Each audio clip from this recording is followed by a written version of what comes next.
나누겠습니다. 여러분, 우리 예수님의 마지막 생애, 특별히 일주일 정도의 남은 그 생애가 마지막 시대를 살아가는 우리들의 사건과 아주 밀접하게 연관이 되어 있습니다. 자, 먼저 겟세마네 동산에서 기도하시던 그 예수님의 여기서부터 마지막 우리 예수님의 십자가 사건까지가 우리 마지막 시대에 우리에게 다가오는 그 종말의 사건들과 아주 밀접하게 연관이 되어 있습니다. 그 부분을 우리가 함께 살펴보겠습니다. 먼저 겟세마네 동산에서 기도하시던 예수님은 오늘날 어디에 적용해 볼 수 있는가 하면 지성소에서 우리를 위해 중보 기도하시는 예수님의 그 중보 사역에 우리가 적용해 볼 수 있습니다. 그런데 겟세마네 동산에서 예수님께서 그 죄의 짐을 지시고 기도하실 때에 제자들은 뭐 했습니까? 잠들었습니다. 그래서 잠들어 있는 그 제자들의 모습은 무엇을 상징하는가 하면 오늘날 잠들어 있는 우리 교회의 모습을 상징합니다.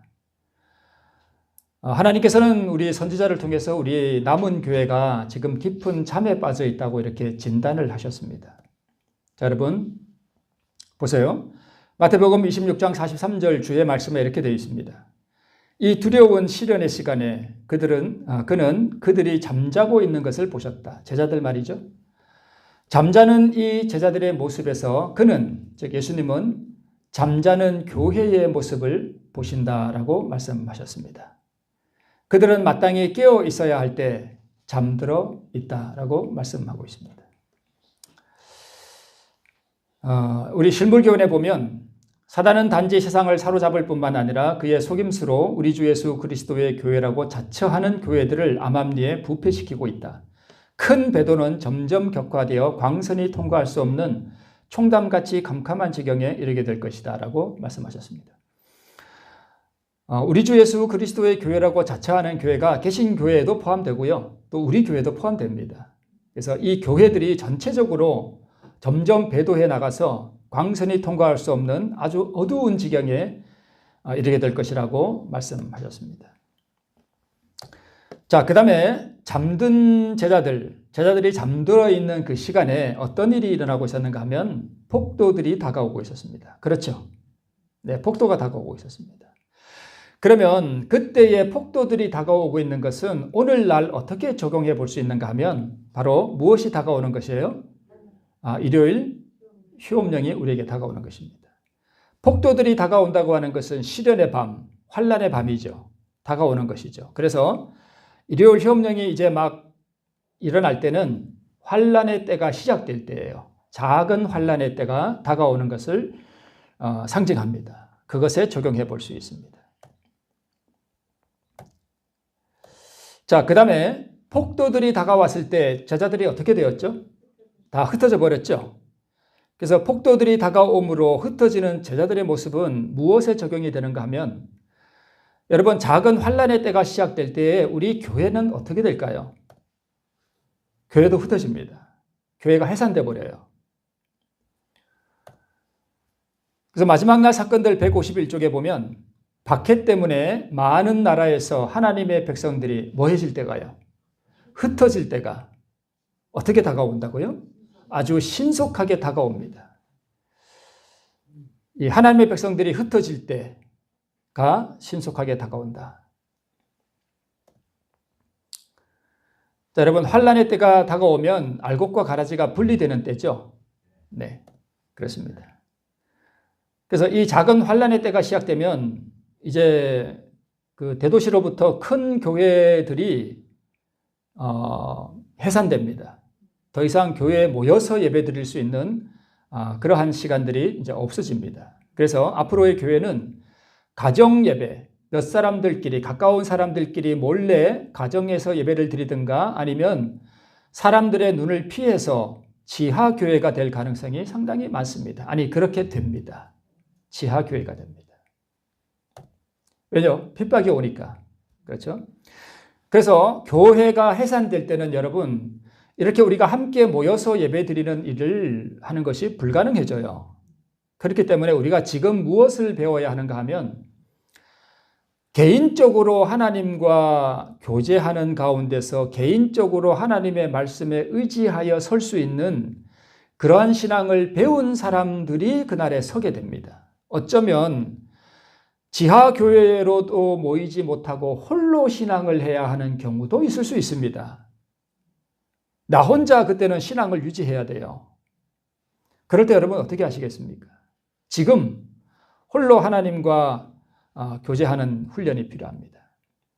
그래서 우리가 이렇게 모여서 예배를 드리는 것은 자칫 남의 신앙에 의지하는 그러한 신앙을 우리가 할 수가 있습니다. 그냥 모이니까 나도 덩달아 모이고 하는 그러한 신앙을 할 수가 있다는 것입니다. 남의 신앙에 의지하던 성도들인 길을 잃고 어두움 가운데로 떨어질 것이라고 하는 이러한 말씀들, 개인적 신앙을 배워야 하는 이러한 일들은 제가 드리는 말씀이 아니라 다 증언들에 있는 말씀들입니다. 그래서 홀로 하나님과 교제하는 믿음을 배운 사람들이 환난을 통과하게 되어 있습니다. 자, 마지막 날 사건들 208쪽에 보면 누구든지 홀로 서야 한다는 사실이 지금 우리들에게는 가능한 일처럼 보이지 않는다. 여러분, 앞으로는 우리가 어떻게 서야 된다고요? 홀로 서야 됩니다. 홀로 신앙을 유지할 때가 옵니다. 무엇에 의지하는 신앙이어야 될까요? 말씀에, 그렇죠? 말씀에 의지하는 신앙을 한 사람들이 그날 환난에 대해 서게 될 것입니다. 여러분, 환난을 두려워할 필요가 있을까요? 없습니다. 우리가 두려워해야 할 것은 환난이 아니라 내가 하나님 말씀에 의지하여 신앙을 하는 홀로 서기 하는 신앙이 과연 준비가 되어 있는가 하는 그것을 우리가 두려워해야 합니다. 그렇죠? 그러므로 우리는 우리가 주장하는 교리를 믿는 이유를 알기 위하여 하나님의 말씀을 연구할 필요가 있다. 그날 환난이 불 때 이 믿음의 닻을 말씀의 기초 위에 세우지 못한 사람들은 흔들리겠죠. 그렇죠? 그래서 우리는 지금 말씀을 연구할 필요가 있다는 것입니다. 자, 흩어지는 제자들. 그 다음에는 제자들은 흩어지고 예수님은 지금 어디에 가셨을까요? 법정에 섰습니다. 재판을 받는 자리에 가셨다는 말씀이죠. 그럼 이것은 앞으로 우리가 어디에 적용해 볼 수 있는가 하면 우리가 지하교회로 흩어지고 교회로 모이는 일들이 불가능해지고 교회가 해산될 때에 어떤 사람들은 체포가 되어서 법정에 서게 됩니다. 그때는 우리가 이렇게 토요일을 안식일로 믿고 지키고 하는 이것이 범죄 행위가 되는 거예요. 그렇죠? 이게 범죄예요. 그래서 우리가 법정에 서는 것입니다. 믿음에서 법정에서 우리가 우리의 믿음을 증거해야 하는 날이 온다는 것입니다. 자, 보세요. 누구든지 홀로 서야 한다는 사실이 지금의 우리들에게는 가능한 일처럼 보이지 않는다. 그러나 하나님께서 나를 통하여 말씀해 오신 것이 사실이라면 우리가 의회 앞으로 불려가 그분의 이름을 위하여 수천 명의 사람들 앞에 서게 될 때가 올 것이며 각 사람은 그의 신앙의 이유를 제시해야 할 것이다. 가장 극렬한 비판이 가해질 것이다. 우리에게. 법정에 섰을 때 우리에게 비판이 가해진다는 거예요. 그러므로 우리는 우리가 주장하는 교리를 믿는 이유를 알기 위하여 하나님의 말씀을 연구할 필요가 있다. 여러분, 앞으로 우리가 법정에 섰을 때에 카메라까지 다 대동됩니다. 카메라가 우리를 중계하고 이게 우리가 TV에도 나올 거예요. 우리 옛날에 그런 거 있었죠. 내 얼굴이 텔레비에 나왔으면 좋겠네 하는 그런 노래도 있었던 것 같은데 우리가 텔레비에 한번 나올 겁니다. 우리가 왜 이 범죄 행위, 안식일을 우리가 진리로 믿고 우리가 하나님을 믿는 바른 신앙을 유지해야 되는지에 대해서 우리가 신앙을 답변해야 되는 것입니다. 의회 앞에서, 법정에서, 수천 명의 사람들 앞에서 너 왜 안식일을 지키느냐? 너가 믿는 신앙이 도대체 뭐냐? 네가 믿는 예수가 누구냐라고 하는 것에 대해서 우리가 증언을 해야 합니다. 가장 극렬한 비판이 가해질 때 여러분 보세요. 많은 사람들이 법정에 서야 할 것이다. 몇 사람요? 아니면 많은 사람요? 많은 사람들이 법정에 서야 할 것이다. 그들의 신앙에 대하여 답변하고자 어떤 사람들은 왕들 앞에 서야 되고요. 세상에 학문이 많고 많이 배운 사람들 앞에 서야 된다 이것입니다. 여러분 설 수 있겠습니까? 루터 종교개혁을 했죠. 1517년에 비텐베르크 문에 95개조 그 반박문을 붙이면서 이 녹색 글씨 한번 보세요. 둘째 줄에 마틴 루터가 자기의 신앙에 대해 변호하기 위하여 섰던 회의처럼 장엄한 집회는 전에 도무지 없었다. 여러분 우리 믿음의 자녀들이 앞으로 의회에 법정에 설 때에 그게 비참한 장면이에요. 장엄한 집회예요. 장엄한 집회예요. 하늘의 모든 천사 천군들이 우리를 다 지켜보고 온 세상 사람들이 도대체 저 사람들이 믿는 진리가 뭐냐 하는 것을 본단 말입니다. 거기서 증거해야 돼요. 거기서 우리가 만약에 신앙의 아주 순결한 모습으로 증언을 하면 그것을 보는 사람들이 뭘 깨달을까요? 저게 뭐구나. 진리구나 하는 것을 보게 될 거 아니에요. 그걸 보고 많은 사람들이 진리를 믿게 될 수도 있습니다. 또 믿게 됩니다. 자, 그러면 어떤 사람들이 그 의회 앞에 설까요? 재판정에. 하나님께서요, 성품이 준비되지 않은 사람들은 그때 거기 세우지 않습니다. 하늘 갈 사람들이 거기 서게 돼요. 보세요. 루터가 어떻게 됐는가? 침착하고 평화롭고 용감하고 고결한 태도로 부드럽고 겸손한 모습으로 겸손과 그 왕들을 무시하는 태도로요? 재판관들을 비웃는 태도로요? 아니요. 그들을 존경합니다. 그게 품성이잖아요. 존경으로 가득 찼고 군중들이 놀랄 만큼 하나님께 대한 신뢰와 기쁨을 표시하였다. 그 재판정에 섰다고 주눅이 들어있는 모습이 아니라 용감하고 품성이 참으로 온유하고 순결하고 거룩한 모습으로 거기 섰을 때 그걸 중계한단 말이에요. 그러면 그 세상 사람들이 보고 다 놀란다는 거예요. 거기 선 사람들의 모습을 보고. 빌라도가 여러분 예수님이 재판정 앞에 끌려왔을 때 빌라도가 뭘 느꼈는가 하면 자기가 여태껏 많은 사람들을 재판해 봤지만 그날 예수님이 딱 섰을 때에 깜짝 놀랐습니다. 빌라도는 금방 알아봤습니다. 이 사람은 죄인이 아니라는 사실을 금방 알아봤습니다. 우리도 앞으로 그렇게 준비된 사람들이 법정에 서게 될 것입니다. 자, 그런데 여러분 그때 내가 무슨 말 해야 되지? 염려할 필요가 없습니다. 지금 우리가 말씀을 연구하면서 믿음의 기초 위에 닻을 내린 사람들은 그런 거 염려할 필요가 없어요. 그래서 우리 마가복음 13장에 사람들이 너희를 끌어다가 넘겨줄 때에 재판에 그죠? 거기 넘겨줄 때에 무슨 말을 할까 미리 염려치 말고 무엇이든지 그 시에 너희에게 주시는 그 말을 하라. 말하는 이는 너희가 아니요. 성령이시니라. 성령이 그때 우리에게 할 말을 넣어주신대요. 그러니까 겁낼 필요가 없고 지금 우리가 말씀의 닷 위에 서는 그런 믿음을 우리가 뭐 해야 될까요? 갖추어야 되겠죠. 여러분 그때는 형제가 형제를 아비가 자식을 죽는 데 내어주며 자식들이 부모를 대적하여 죽게 하리라. 여러분 구원받은 사람들이 하늘 예루살렘 거룩한 성에 섰고 만약에 내 아버지 내 아들이 성 밖에 있어.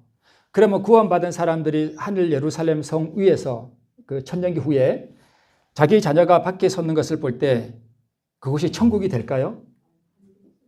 안 돼요? 그때는 여러분 어떻게 되는가 하면 형제 자매 혈육의 관계가 완전히 바뀝니다. 완전히 바뀌어요. 구원받은 그 사람들은 지금 내 가장 사랑하는 자녀들보다 더 깊은 사랑으로 연합되어 있고 밖에 있는 사람들은 이제 누구의 자녀가 된 거예요? 마귀의 자녀가 된 거예요. 그래서 우리가 지금 느끼는 그런 혈연의 관계, 애틋한 정의 관계가 완전히 끊깁니다. 그래서 그때 하늘 예루살렘 성에서 밖에 있는 사람들을 볼 때에 여러분 이해가 되시죠? 무슨 뜻인지? 네, 다 끊겨버립니다.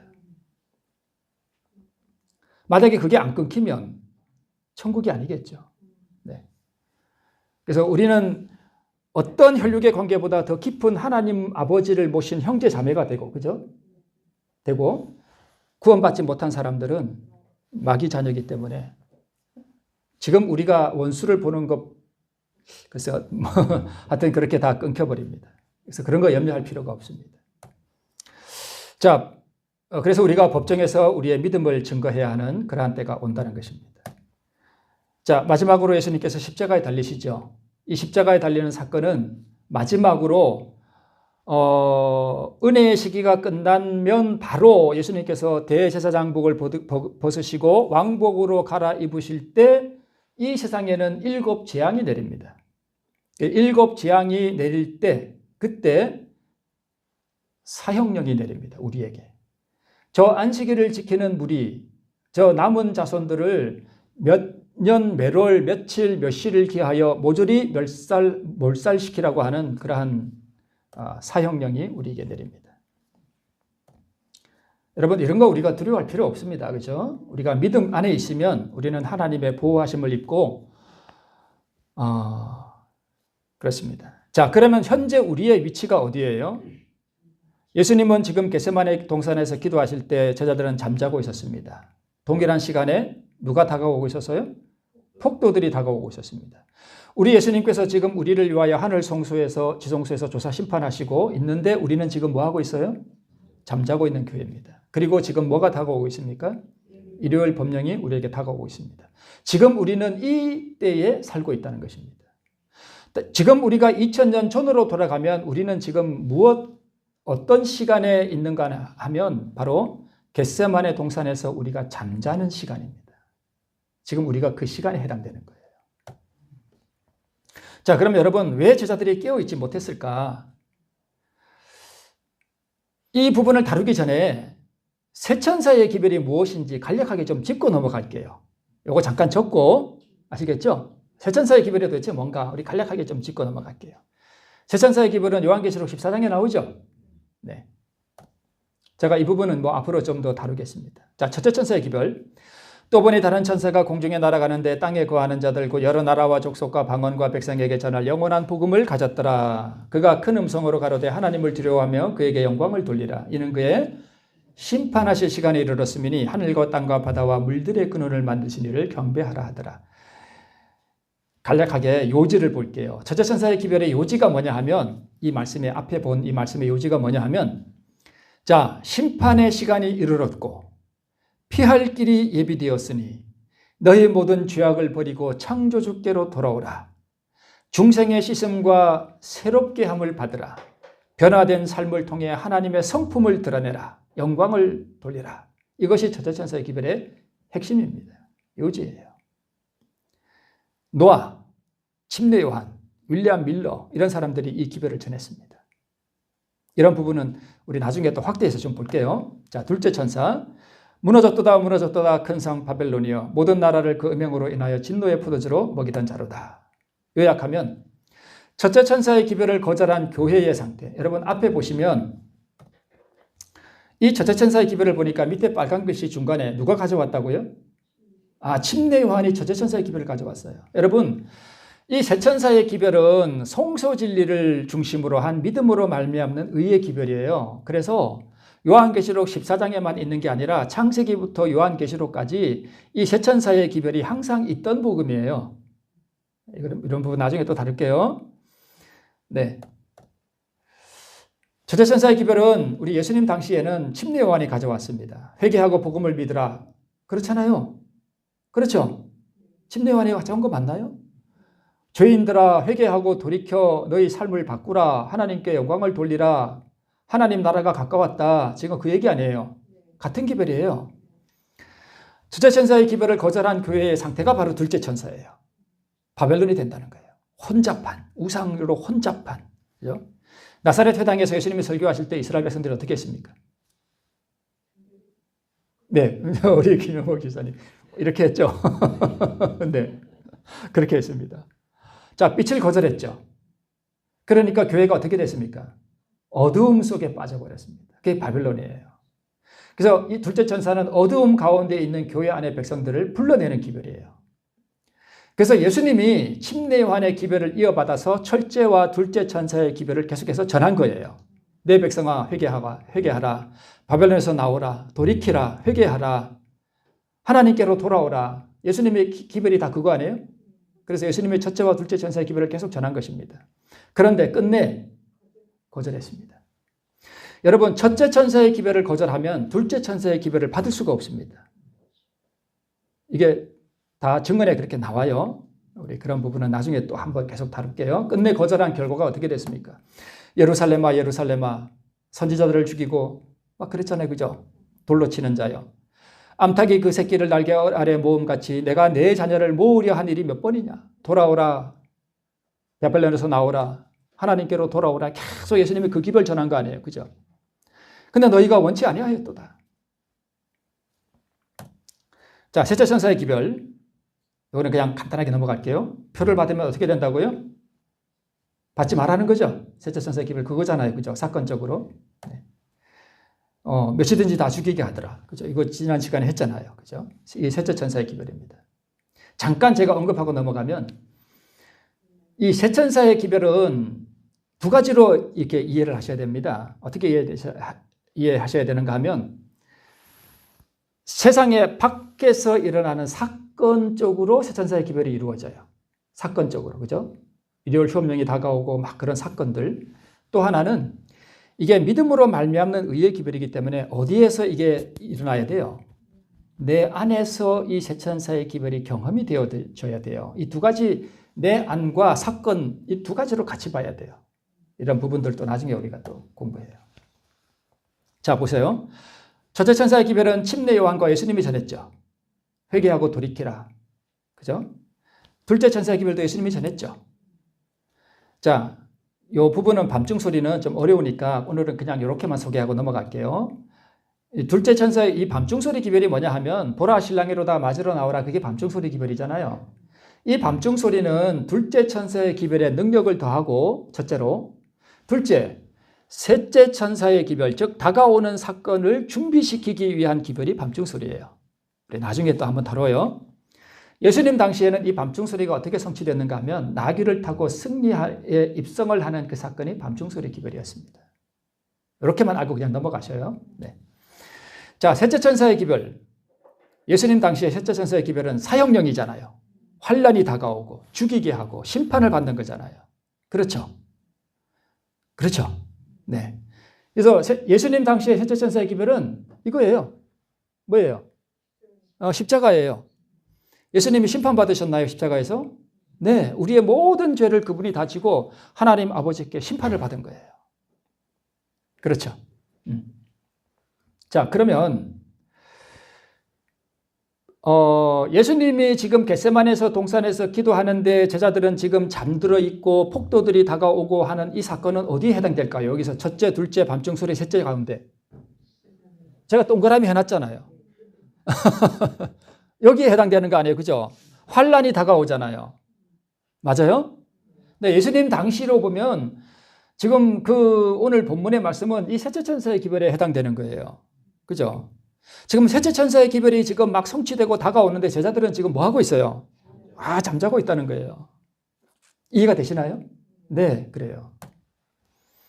그래서 셋째 천사의 기별은 심판의 기별이에요. 일요일 법령, 조사 심판. 여러분, 일요일 법령, 짐승의 표, 사형령 이런 거는 사건적인 거고요. 조사 심판은요. 물론 하늘에서 사건적으로 예수님이 진행하시지만 이 기별은 어디에서 이루어져야 되는 거예요? 내 안에서 이루어져요. 이게 분리돼서 우리 나중에 또 공부해요. 네. 예수님이 속죄의 심판을 받으셨죠. 그래서 예수님이 겟세마네에서부터 십자가로 나가는 그 사건들은 셋째 천사의 기별에 해당되는 거예요. 이해되시나요? 네. 그러므로 잠자는 제자들과 우리는 같은 예언적 위치에 있어요. 이해가 되시죠? 셋째 천사의 기별이 막 성취되려고 하는 그 위기의 때에 우리 제자들의 경험과 우리는 지금 같은 예언적 위치에 있다는 거예요. 이해가 되시죠? 네. 어려우신가요? 안 어려워요? 네. 우리 주정교회 성도들은 아주 지혜롭고 총명하시기 때문에 잘 이해하시리라 믿습니다. 네.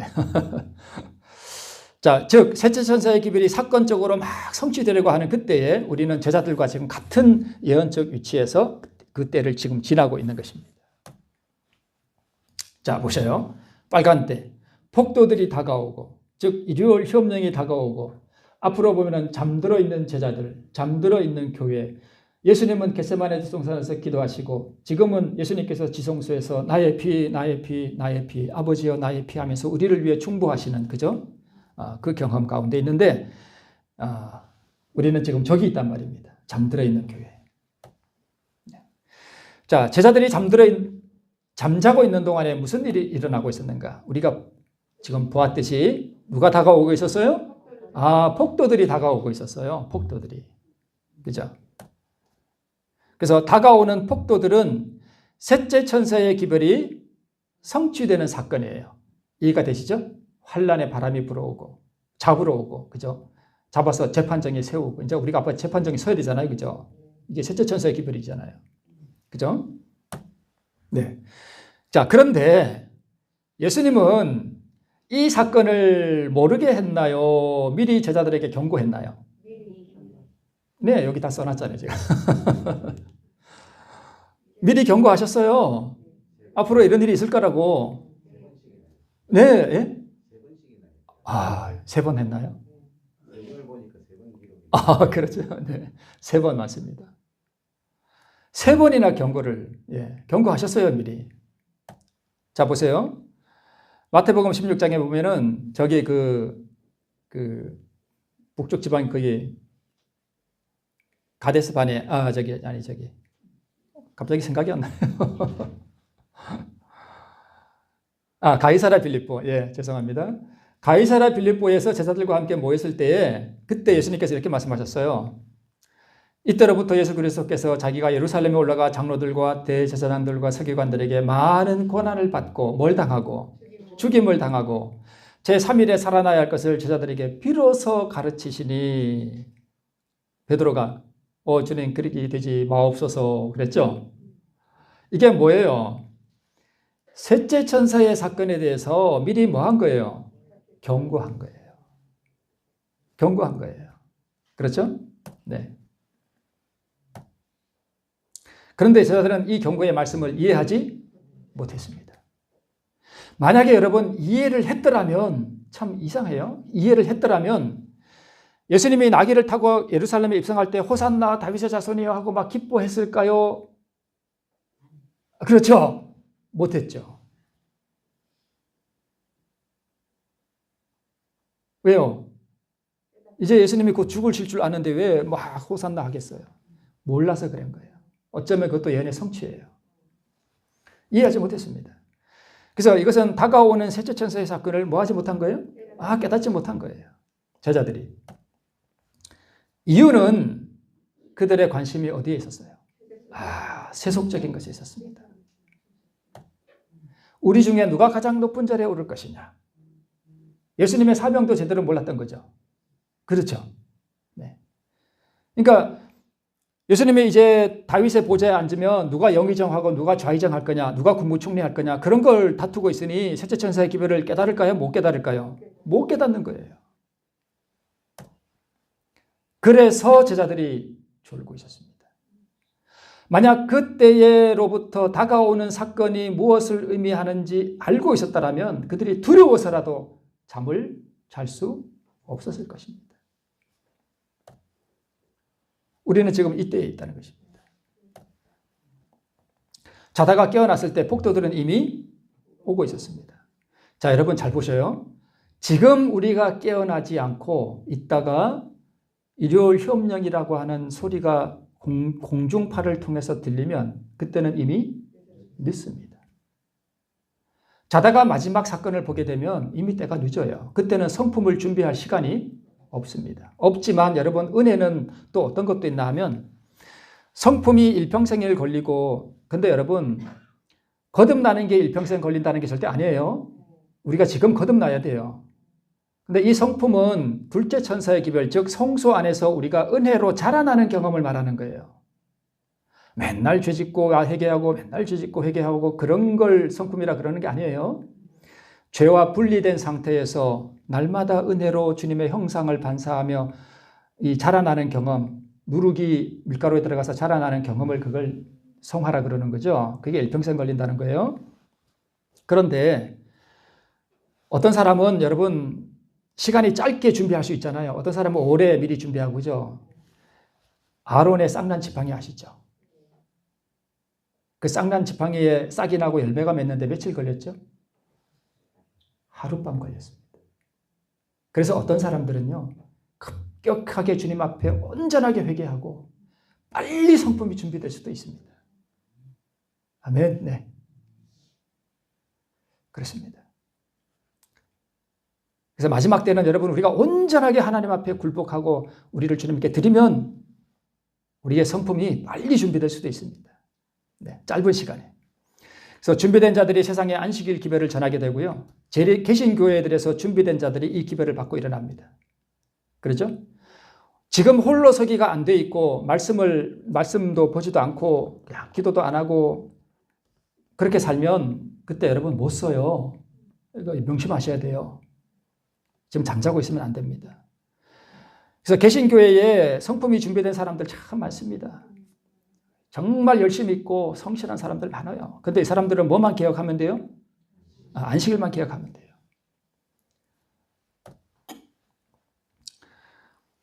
때가 이르리니 여호와의 날이 경건치 아니한 자들에게 뭐하지 아니한 중에 생각지 아니한 중에 이럴 것이라.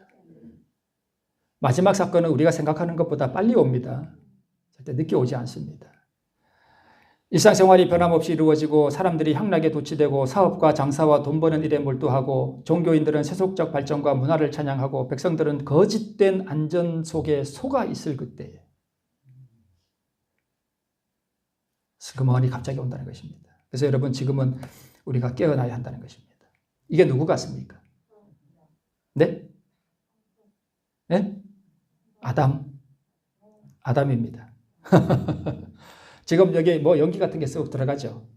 하나님께서 아담을 만드시고 지금 코에다가 뭘 불어넣으시는 거예요? 생기를 불어넣으시는 것입니다. 여호와 하나님이 흙으로 사람을 지으시고 생기를 그 코에 불어넣으시니 사람이 생명이 된지라. 제가 권세를 받아 그 짐승의 우상에게 뭘 줘요? 생기를 주네요. 짐승의 우상도 뭘 받아야 돼요? 생기를 받아요. 여러분, 아담이 이렇게 흙을 만들어 놓고 생기를 불어넣기 전까지는 그냥 죽어 있는 거나 마찬가지잖아요. 생기가 드러나니까 일어나서 오 하나님 하면서 말도 하잖아요. 마찬가지로 짐승의 우상도 생기가 들어가면 말한다는 거예요. 그죠? 네. 육체를 먼저 만들어 놓고 다음에 생기를 불어넣으니까 생각하고 말하는 기능을 한다는 것입니다. 교회가 잠자고 있는 동안에 무슨 일이 일어나고 있었는가? 폭도들이 준비되고 있었듯이 교회가 잠자고 있는 동안 뭐가 세워졌어요? 짐승의 우상이 이미 다 세워졌어요. 지금 몸이 다 만들어졌다고요. 뭐만 들어가면 돼요? 생기만 들어가면 된다니까요. 짐승의 우상이 지금 없는 게 아니에요. 다 만들어져 있어요. 생기를 불어넣는다는 게 무슨 뜻인가 하면 마지막에 나오죠. 세속적 정치 권세를 받는 거예요. 그러니까 살아나잖아요. 그죠? 말도 하고. 나를 경배하라. 그러면서. 그죠? 네. 자, 여러분, 영상을 하나 볼게요. 오늘 또 시간이 약간 오버될 것 같은데, 어떡하죠?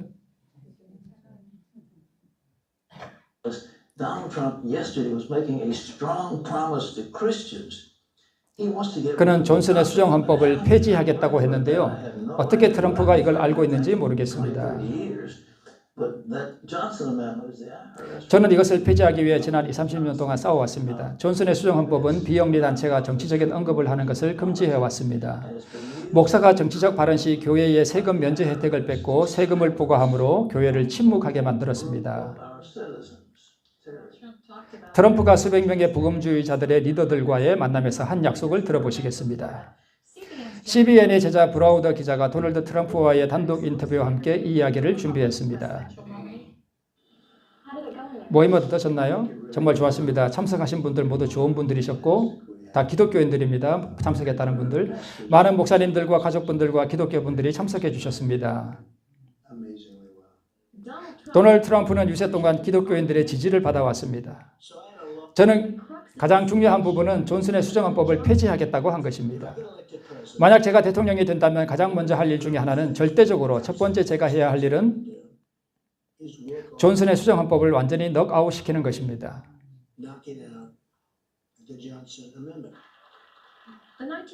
1954년의 수정헌법은 상원 의원인 린든 존슨에 의해 만들어졌는데요. 이는 목사들의 설교의 자유를 근본적으로 제한하는 것이었습니다.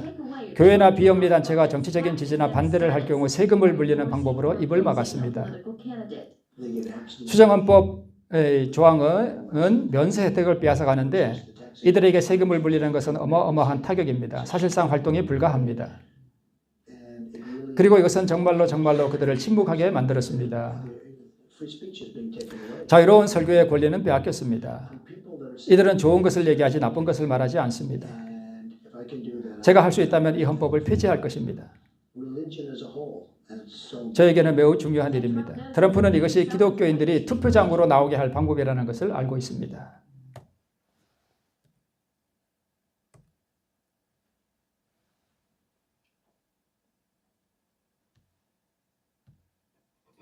여러분, 이 사람이 누군가 하면 제가 한번 말씀드렸죠, 저녁에. 1988년에 미국 대선에 출마했던 사람이에요. 이 사람이 왜 대선에 출마했냐면 미국을 기독교 국가로 만들어야 되겠다. 기독교 국가를 만들어가지고 일요일날 다 교회 가게 하고 이 도덕적으로 타락한 미국을 좀 순결하고 거룩한 나라로 만들어야 되겠다. 내가 대통령이 돼가지고. 그런데 이 사람이 탈락했죠. 이 사람이 바로 팻 로버슨 목사예요. 그러면서 이 사람이 대통령에 떨어지고 난 다음에 만든 단체가 크리스천 콜리션이에요. 기독교 동맹. 즉 기독교 단체를 만들었죠. 우리가 증언의 말씀에 보면 짐승의 우상이 자기의 교리를 강요하기 위하여 국권의 도움을 구함으로 생겨날 배도한 개신교도들의 단체라 그랬잖아요. 그죠? 이 사람 지금은 많이 늙었잖아요. 그죠? 그러니까 도널드 트럼프 후보가 지금은 대통령이 떨어졌죠. 4년 하고. 이건 지금 대통령 되기 전에 유세할 때 얘기예요. 그러니까 트럼프 후보가 기독교계 지도자들과 회동해서 중요한 약속을 했는데 존슨의 수정헌법을 폐지하겠다고 이렇게 약속을 했다는 거예요. 물론 못했어요. 네. 저는 이것을 폐지하기 위해 지난 20, 30년 동안 싸워왔습니다. 여러분, 이번에 팻 로버슨 목사가 이 존슨의 수정헌법이 뭐냐 하면 이거예요. 제가 예를 들어서 여기서 여러분 민주당을 지지합시다. 민주당을 지지하시고 여러분 후원금을 많이 내주시기 바랍니다. 이렇게 하면 면세 혜택을 뺏겠다는 겁니다. 미국의 비영리단체, 대학교나 자선기관이나 교회는 세금을 낼까요? 안 낼까요? 안 냅니다. 그런데 만약에 정치적인 발언을 교회에서 하면 뭘 뺏겠다는 거예요? 면세 혜택을 뺏어갖고 이제는 세금을 왕창 물리겠다는 거예요. 그러니까 목사들이 그런 정치적인 발언을 해요? 못해요? 못해요. 그러니까 이 팻 로버슨 목사가 이 존슨 헌법을 뭐 하겠다? 폐지하기 위해서 이 사람이 싸웠다는 거예요. 그런데 도널드 트럼프 후보가 그때 당시에 내가 이것을 폐지하겠다고 공언했다는 것입니다. 물론 이 법을 대통령이 폐지할 수는 없죠. 의회가 에서 결정하는 거니까 국회에서. 네, 그렇습니다. 예, 지금 그 얘기하는 것입니다. 수정헌법을 폐지하겠다고 지금 도널드 트럼프가 지금 약속하는 거예요. 그죠? 이 린든 존슨 이 사람이 누구냐 하면 1963년 11월 달에 그 케네디 대통령이 달라스에서 암살되고 난 다음에 자동으로 41대인가 46대인가요? 41대인가? 그 대통령에 자동으로 승계한 사람이에요. 대통령이었던 사람입니다. 이 사람이 대통령이 되기 10년 전에 바로 이 수정헌법을 만들었는데 트럼프가 그 수정헌법을 폐지하고 교회가 적극적으로 정치에 참여할 수 있도록 그렇게 해주겠다는 약속을 했습니다. 여러분, 이러한 사건들을 볼 때에 우리가 지금 밖에서 세상이 짐승의 우상이 이미 만들어졌고 생기를 불어넣기 위해서 지금 얼마나 열심히 활동하고 있는지를 우리가 본다는 것입니다. 지금 뭐가 다가오고 있는 거예요? 이런 사건들이. 예, 제자들의 경험으로 보면 뭐가 다가오는 거예요? 폭도가 다가오고 있는 거예요. 그죠? 그렇다는 것입니다. 그래서 뭐 크리스천 콜리션, 기독교 재건주의자들, 부흥을 위한 동맹들, 프라미스 키퍼스, 약속을 지키는 사람들, 뭐 FRC라고 하는 이런 단체들이 참 많습니다. 이런 단체들의 모든 목적이 뭐냐 하면 미국을 구약의 법이 다스리는 기독교 국가, 기독교를 미국의 국교로 만드는 그러한 목적이에요. 일요일을 성수하게 만드는 그러한 법을 정치의 법을 통해서 그것을 만들고자 하는 그러한 목적으로 이 사람들이 다 활동한다는 것입니다. 이렇게 밖에 있는 사람들은 지금 폭도들이 검과 망치를 준비하고 칼을 준비하고 횃불을 준비해서 쳐들어오려고 이렇게 열심히 준비하고 있는데 교회는 뭐 하고 있다고요? 잠자고 있다는 것입니다. 그 옛날 제자들의 경험과 또 같다는 것입니다. 개국 이래로 그때까지 없던 환란의 때가 바로 우리 앞에 다가왔으나 우리는 졸고 있는 처자들과 같다. 우리는 뭐 해야 하며? 깨어야 하며 시련의 때를 통과해 주시도록 간구해야 하는 때가 바로 지금이라는 것입니다. 교회가 잠들어 있는 이유는 뭐를 분별하지 못하고 있으며 시기를 분별하지 못하고 있습니다. 그때 당시 제자들처럼 지금도 우리를 시기를 분별하지 못하고 또 알지 못하고 있습니다. 알지 못하고 있습니다. 잠들어 있는 교회의 모습, 이거는 제가 어제 드렸던 말씀인데요. 진리에 동의만 하면 의가 설립된다는 생각, 우리 많은 사람들이 그렇게 지금 믿고 있어요. 침례받고 그냥 안식일 잘 지키고 교회 다니고. 근데 여러분, 어떤 경험이 잠자는 경험인가 하면 이래요. 내가 그냥 이렇게 안식일날 교회 잘 나오고 또 11조도 다 준비해서 이렇게 드리고 또 각종 헌금도 잘 드리고 뭐 집회 나오라 그러면 잘 나오고 교회는 잘 나오는데 하나님 앞에 이렇게 뭐 구하는 것도 없고 그냥 교회만 잘 나와. 그게 나쁜 건 아니죠. 그렇게 잘 하시는 게 얼마나 훌륭한 거예요. 그죠? 비 오는 화요일 날 교회 오는 거 정말 힘들죠. 그것만큼 힘든 거 없어. 제일 훌륭한 분들이 화요일 날 비 오는 추운 날 교회 오는 분들은 정말 훌륭한 분들입니다. 훌륭하긴 하지만 그러나 여러분, 그러면서 아무런 마음의 갈급함도 없고 하나님 앞에 구하는 것도 없고 하나님의 은혜를 경험하는 것도 없고 그냥 그렇게 맹숭하게 교회만 다니면 그게 바로 좋은 거예요. 그게 좋은 거예요. 그게 진리에 대한 이론적인 그 명목적인 신앙이잖아요. 피상적인 신앙이 바로 그런 거예요. 어제 바리새인들 경험 제가 말씀드렸죠. 할례 받고 안식일 준수 잘하고 11조 잘하고 헌물도 잘하고 제사제도 잘 하고 그러면서 자기들이 아브라함의 자손이요 천국 간다고 생각하고 있었어요. 뭐는 없었어요. 심령의 겸비와 죄를 자각하는 비통함과 의의 자기 삶을 변화시키고 예수님의 형상을 닮아가게 하는 그 의의 능력에 대해서는 무지했다는 것입니다. 그렇죠? 네, 그래서 우리도 그렇게 할 수 있다는 것입니다. 이것이 바로 존다는 거예요. 이제 마지막으로 좀 읽고 마칠게요. 그럼 우리가 어떻게 하는 것이 깨어나는 것인가? 잘 보셔요. 주의 성령이 임하셔서 나의 영원한 운명이 결정되려고 하는 이 엄숙한 때에 관에 깨우쳐 주시고 깊은 잠에 빠져 있는 나를 회오의 화살로 찌르실 때 우리는 연속극 앞에 앉아서 한가롭게 보낼 시간이 없으실 것입니다. 여러분, 성령이 임하시고요. 우리가 잠에서 깨면 연속극을 볼 때 그 연속극이 너무 시시하고 너무너무 허망한 이야기예요. 내가 뭐 어쨌어? 왜 김치 안 가져왔어? 엄마가 그러지 말라 그랬지? 그런 얘기를 보고 있으면 하늘의 그 영원한 영광에 중한 것에 관심이 가 있는데 연속극에서 그 시시콜콜한 얘기하는 게 그게 관심이 없어져요. 그럴 수 없습니다, 여러분.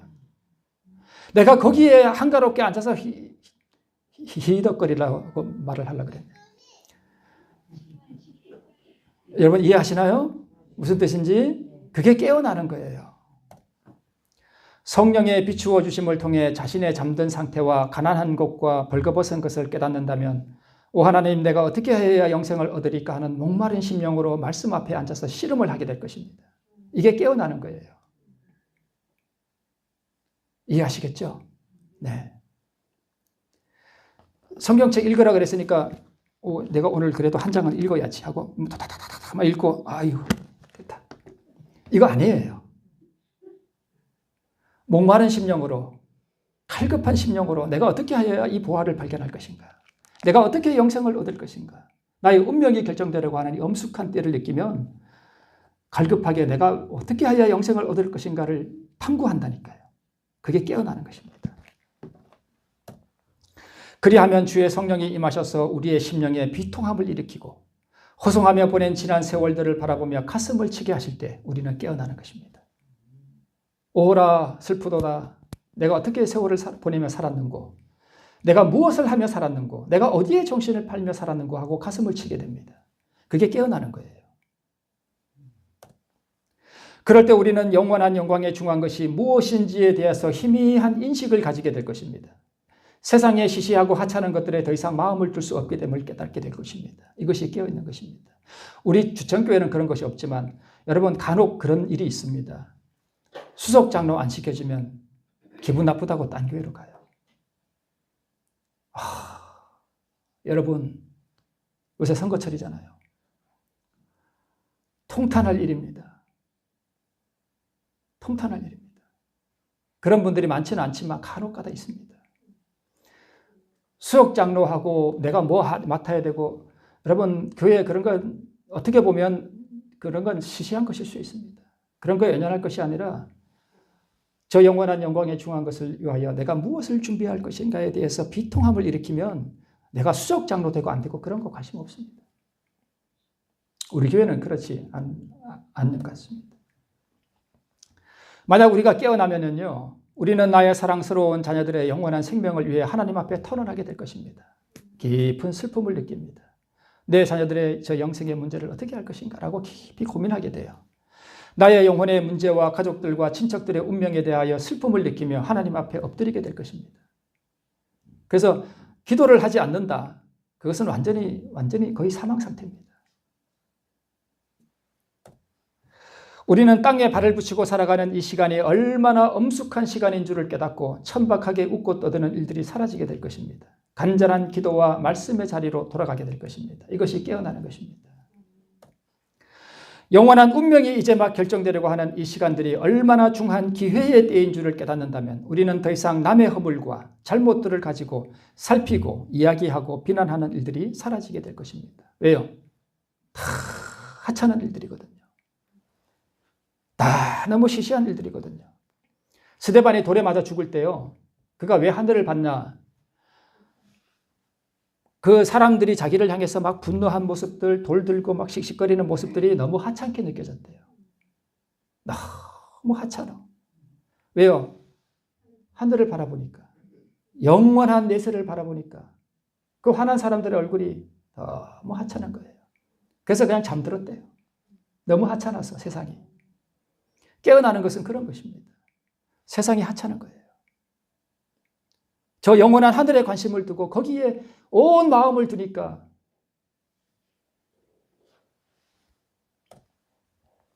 오히려 우리는 자신의 허물과 죄악들을 바라보고 비통함을 느끼게 될 것입니다. 우리는 우리가 잘못한 사람들을 찾아가서 용서를 빌고 우리가 잘못한 것들에 대해서 배상할 것입니다.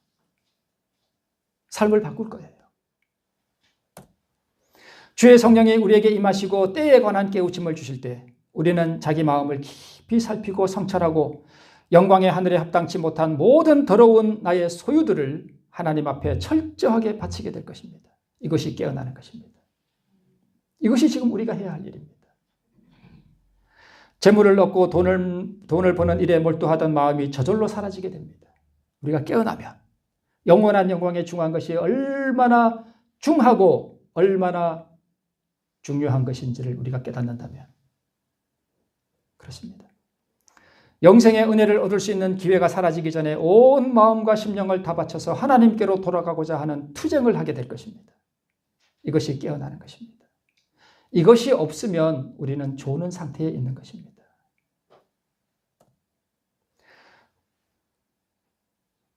썩어질 육체를 위하여 몸을 단장하고 꾸미는 일을 그치게 될 것이며 더 이상 육체의 욕망을 만족시키는 일이 다 헛된 일임을 깨닫고 오직 만국의 보배이신 예수를 얻고자 깊이 갈망하게 될 것입니다. 이것이 깨어나는 것입니다. 마지막으로 한 말씀 보고 마치겠습니다. 세 번째 오사 저희에게 이르시되 이제는 자고 쉬라. 그만이다. 때가 왔도다. 보라, 가까이 왔느니라.